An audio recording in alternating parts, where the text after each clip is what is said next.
Taci, potaie! Aici trebuie să fie. Iubire, ai găsit ceva? Nu, iubire, încă caut. Am luat toate camerele din oraș, tot ce se poate, toate colțurile de stradă, dar nici urmă de ea. Zici că s-a evaporat, nu știu ce se întâmplă, dar nu o să renunț. Trebuie să o mai sun. Vezi că ți-a lăsat potaia în fața ușii într-un geamantan. Ține la tine până vin eu după ea. Nu trebuie să știe nimeni despre asta. Eu trebuie să mă car. În caz că mă prinde poliția, nu vreau să mă găsească cu potaia la mine, ne-am înțeles? Pa! Fosta mea colegă de celulă.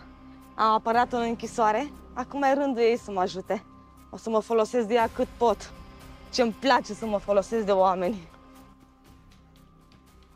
Hai, răspunde. Oare cine mă sună? Cred că știu deja. Simon și Roxana. Nu vă răspund. Au trecut 2 luni de când le-am luat potaia. Și mai las o lună. O să sufere cum am suferit și eu. Hai, răspunde! Iubire, ce se întâmplă cu tine?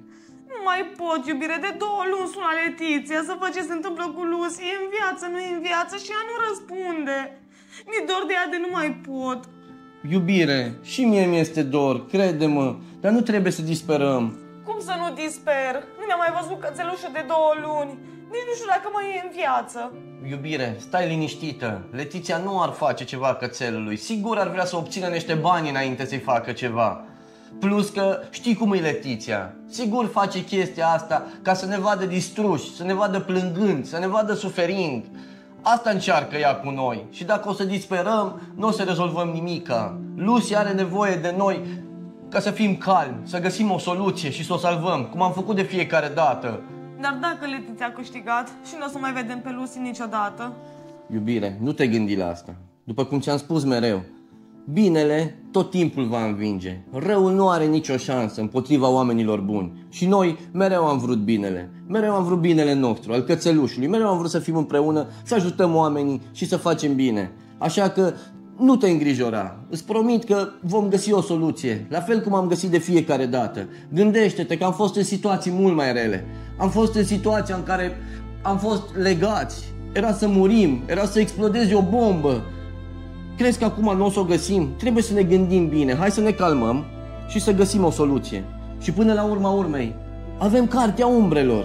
Ceea ce își dorește Letiția. Doar că e foarte greu să dăm de ea. Asta este. Hai să folosim Cartea Umbrelor. O să o folosesc eu, iubire. Nu, nici vorbă. Nici vorbă de așa ceva. Nu vreau să folosești Cartea Umbrelor. Știi că cât este de periculos. Știi că Letiția e legată de Cartea Umbrelor. Doar dacă o vom deschide, ea imediat va simți treaba asta. Știu că e periculos. Știu că pot să mă rănesc. Dar pentru Lucy aș face orice. Mi-aș da și viața pentru ea. Lasă-mă măcar o vrajă să folosesc din carte, te rog. Nu, fără ca... Știu! Putem să dăm de Letiția fără să folosim vreo vrajă din Cartea Umbrelor. Putem doar deschide cartea. Și noi, de fiecare dată când deschidem cartea, Letiția va simți. Și am putea folosi codul Morse. Codul Morse e un mesaj ascuns care îl putem trimite Letiției prin intermediul cărții. Și așa nu va trebui să folosim nicio vrajă. Trebuie doar să deschidem cartea și să transmitem un mesaj. Ce zici? Crezi că o să funcționeze așa? Singura noastră șansă să încercăm. Hai să încercăm așa și dacă chiar nu reușim, atunci vei folosi o vrajă din... Dar eu sper să funcționeze. Hai să... Eu mă duc să caut codul Morse, tu du-te pregătește Cartea Umbrelor. Haide! Cireșe. Sunt mai bune furate decât să le cumpăr.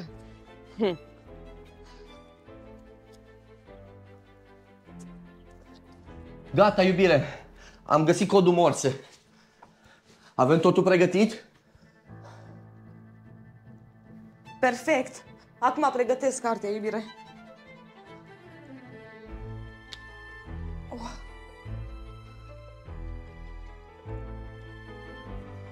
Fii atentă la mine, da? Codul Morse e un sistem de transmitere a literelor și cifrelor prin semnale scurte și lungi, folosite inițial în telegrafie, înțelegi, iubire? Funcționează pe principiul codării fiecărui caracter, literă, cifră sau simbol, printr-o combinație de puncte sau linii. Și vezi, fiecare combinație de punct sau linie înseamnă o literă. Eu îți voi spune ție cât de mult să deschizi cartea. Deci tot ceea ce trebuie să fac e să deschid cartea și să închid cartea când îmi zici tu. Da, eu o să spun exact când să o închizi, când să o deschizi. Acum, hai să-i dăm drumul, sper să funcționeze. Sper. Haide. Deschide, închide. Ce fior m-a luat! De la cireșele astea, sper că nu sunt otrăvite. Ține, închide. Nu mai mănânc, dacă sunt otrăvite. Ce se întâmplă? Din nou? Deschide, închide. Deschide, închide. Ce se întâmplă? N-am mai avut senzația asta dinainte să-mi distrugă idiotul ăla cartea. Din nou. Cred că e un mesaj. Codul Morse. Trebuie să notez.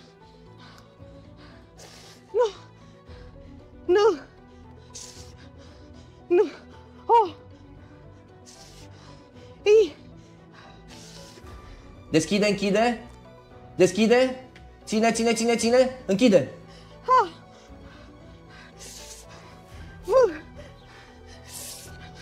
E.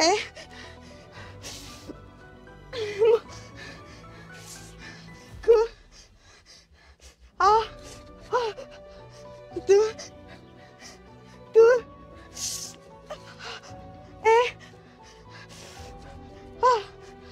Și închide. Asta a fost ultima. Să sperăm că a funcționat. Noi avem cartea. Cartea nu a fost distrusă. Acum închide cartea aia. Știi cât poate fi de periculoasă. Să sperăm că Letiția a înțeles mesajul. Da, ai dreptate, iubire.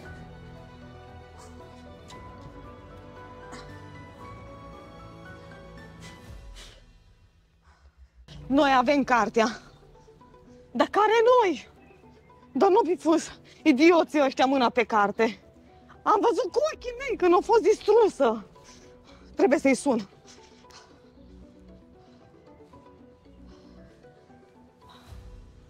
Duc cartea într-un loc sigur. Până atunci eu o să așez masa la loc. Bine.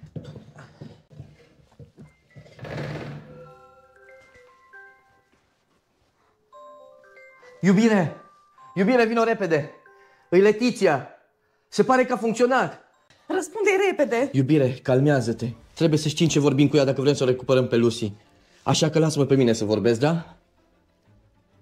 Bună, Letiția. După atâta timp în care am încercat să te contactăm, acum dintr-o dată te-ai hotărât tu să suni. Oare de ce?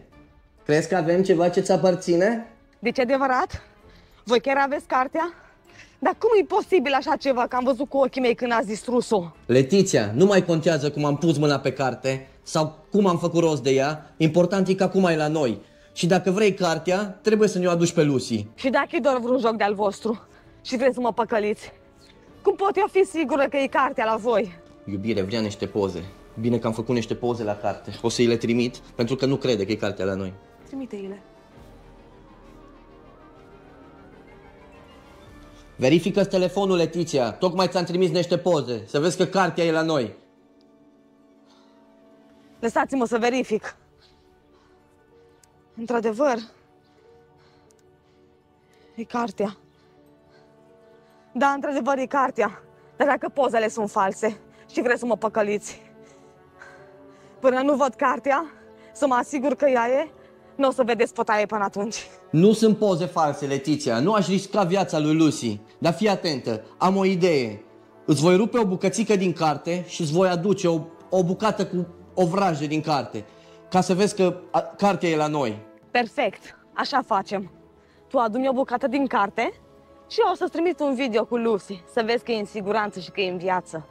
Și pe urmă, vedem noi cum facem schimbul. Bine, Letiția, ne întâlnim unde zici tu, nu o să vin cu poliție, nu o să vin cu Roxana, o să vin singur, o să-ți aduc o bucățică din carte, dar fii atentă că vreau o dovadă că Lucy e în siguranță, vreau un video cu ea sau ceva. Hai, ne vedem acolo. Perfect. Îți trimit locația unde sunt acum. Ai o jumătate de oră la dispoziție să ajungi aici. Și ți-am zis, fără poliție și fără jocuri murdare, altfel potaia mare. Pa, grăbește-te! Iubire, tu ai nebunit? Tu chiar vrei să dai o vrajă din carte? Doar știi cât de periculoasă e Letiția. Iubire, calmează-te, m-am gândit deja la asta. O să rupem din carte o vrajă inofensivă, dar tu trebuie să te uiți în ea pentru că eu nu pot să citesc ce scrie în carte. Pentru mine sunt doar pagini goale. O să-i dăm cea mai slabă vrajă care există, să nu poată face rău cu ea. Bună idee, mă duc să aduc cartea. Yes.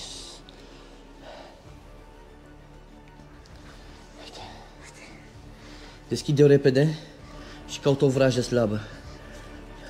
Vrajă de înghețare, vrajă de metamorfoză, vrajă și te faci invizibil. Perfect, iubire, uite, vrajă de schimbarea părului. Eu cred că asta nu e periculoasă, vraja. Cum adică vrajă de schimbarea părului? Cu vraja asta poți să schimbi doar culoarea la păr. Doar culoarea părului și-o poate schimba? Da. Asta e bine, nu poate face nimic rău cu vraja asta. Deci rup de aici? Rupe. Dă-o la mine. Stai să rup partea asta, te rog. Gata. Acum o să plec să mă întâlnesc cu Letiția. E, de asta e așa.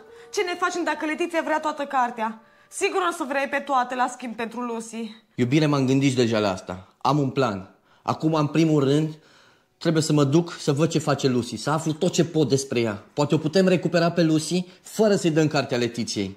Crezi că o să reușim așa? Iubire, am un plan. Ai încredere în mine? Am încredere, iubire, dar nici Letiția nu e proastă și foarte malefică. Știu, dar niciodată oamenii răi nu o să câștige. Niciodată răul nu o să câștige împotriva binelui. Așa că, hai să-i dăm drumul. Mă duc, ținem pumnii. Ai grijă, bine? Da.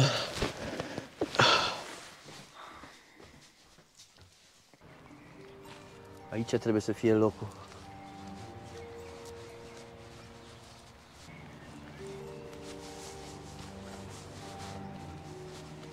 Aici! Unde te duci? Letiția, Nu ești în stare nici să citești de pe telefon. Letiția, unde-i Lucy? Ce ai făcut cu ea și de ce ne-ai mai răspuns la telefon timp de 2 luni de zile? Tu știi cât am suferit pentru ea? Tu știi cât suferă Roxana? Nici nu măcar nu te gândești că e sora ta? Tocmai de aia să suferiți și voi. Să vedeți cum îi să suferi după ceva ce iubești. Eu iubesc cartea și voi mi-ați distrus-o. Nu am distrus-o, Letiția, tocmai de aia am venit aici. Arată-mi o dovadă că cartea nu-i distrusă. Asta e o bucată din carte cu o vrajă inofensivă. Dă-o încoace. Nu așa ușor, Letiția. Mai întâi vreau să mai arăți un video, să știu că Lucy e în siguranță. Dacă nu i-ai făcut ceva, nebună care ești. Uite, să vezi că potaia ta trăiește, nu-ți mai fă atâtea griji. Lucy, Acum dă bucata din carte. poftim. Sigur e vraja din carte sau doar e o schemă de-a voastră și vreți să mă păcăliți? Probează vraja, Letiția. Îi din carte. Cartea a supraviețuit. Mai mult de jumate din ea. Cartea nu a ars. Am găsit-o dacă vrei să știi. Și dacă vrei să o recuperezi, ar fi bine să ne-o aduci pe Lucy. Probează întâi să vezi dacă funcționează vreo vrajă. Să vedem ce avem aici. O vrajă de schimbare a părului. Nu puteai să aduci o vrajă mai puternică? De ce, Letiția? Ca să mă distrugi după aia cu vraja? Și să nu mai îmi dai cățelul înapoi? E bună și asta, să probăm. Capelas colores de neros. Da, a funcționat? Acum vrei să facem schimbul? A funcționat. Da. Tu mi-aduci restul cărții și eu ți-aduc potaia. Ne întâlnim în 2 ore, ne-am înțeles? O să-ți dau locația. Bine, Letiția. Te aștept cu cățelul. Să nu-i faci ceva, să-l aduci întreg, că altfel cartea va fi cu adevărat distrusă de data asta. Nu o să-mi fie frică să-i dau foc și o să mă asigur că o să ardă complet. Bine, așa rămâne. Dar vii singur, fără Roxana, fără poliție și fără jocuri. Bine, 2 ore. Aștept locația. Nici că se putea mai bine. Se pare că cartea s-a întors înapoi la mine. Cât de idiot sunt. Odată ce am cartea înapoi, o să-i distrug cu totul. Și pe el, și pe Roxana, și pe potaie. Acum să-mi schimb înapoi culoarea mea. Capela colores de rosa. A ieșit. Acum să mă întâlnim să dau potaia. Sau nu i-o dau.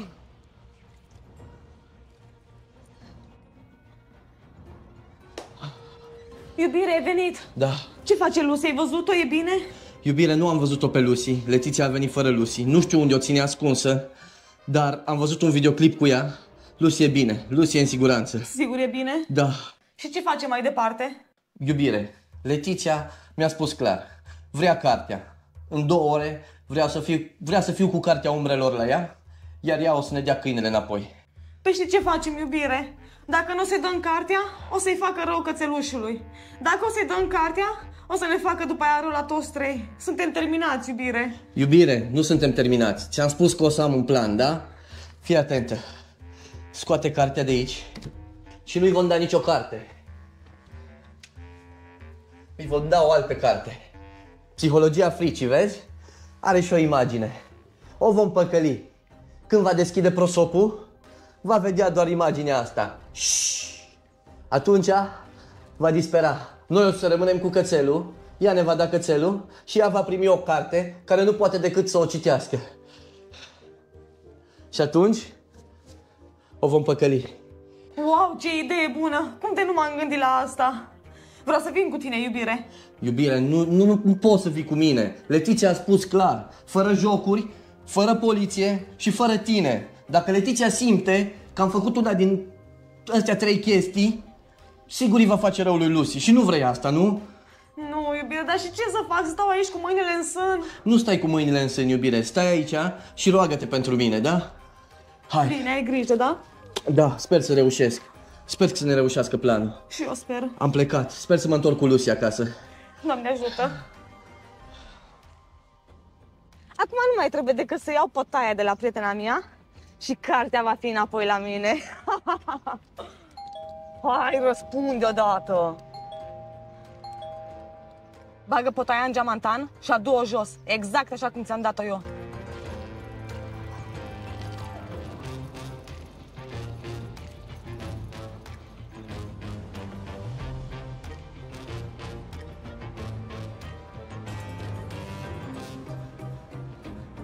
Ăsta trebuie să fie locul.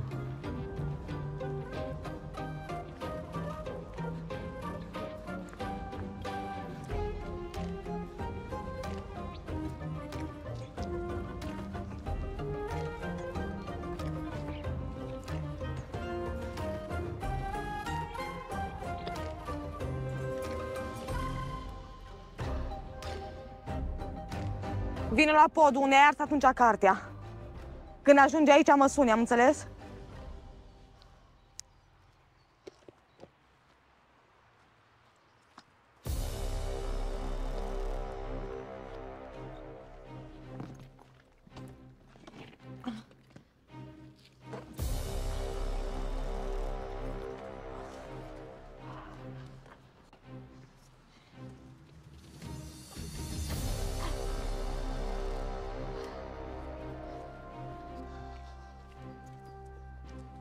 Ăsta trebuie să fie podul. Da, aici am aruncat cartea atunci. Dar nici urmă de Letiția. Trebuie să sun. Letiția, sunt la podul unde mi-ai cerut să vin, dar nu te văd. Te văd că ești la podul celălalt. Fii atent! Vei lăsa cartea la mijlocul podului, iar eu îți voi lăsa pătaia într-un geamantan la mijlocul podului celălalt. Ne întâlnim la mijloc, ne-am înțeles? Am înțeles, Letiția. Voi lăsa cartea la mijlocul podului, iar tu o vei lăsa pe Lucy la podul celălalt. Ne vom întâlni ambii la mijloc, tu vei veni după carte, eu o voi lua pe Lucy și fiecare va avea ce și-a dorit. Am înțeles. Sper să funcționeze.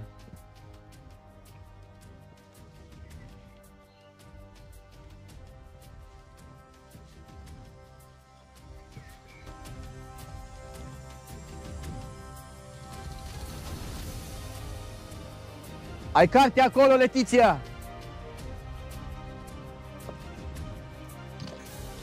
În sfârșit o să pun mâna pe carte.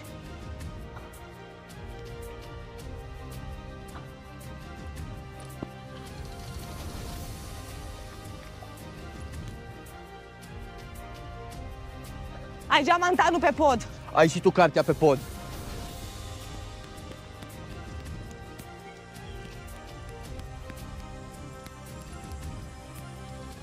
Hai că-i bine, că-i geamantanul acolo. Lucy, vin! Așteaptă-mă!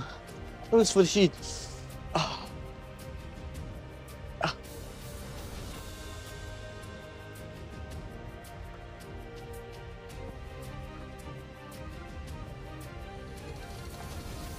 Gata, te-am recuperat, Lucy. Așteaptă că imediat plecăm de aici. Scuză-mă, Lucy.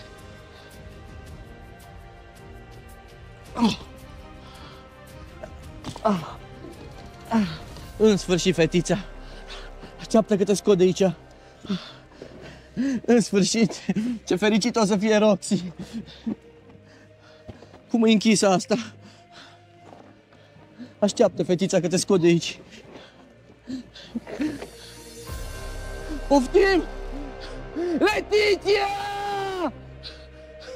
M-a fraierit!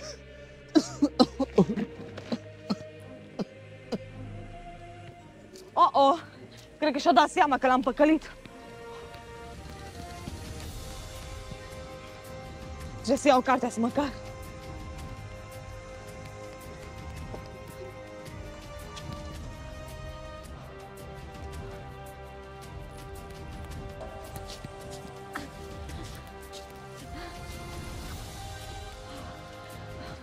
Cred că am scăpat de el. În sfârșit!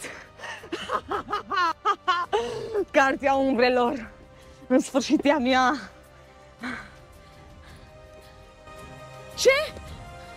M-au păcălit nenorociții!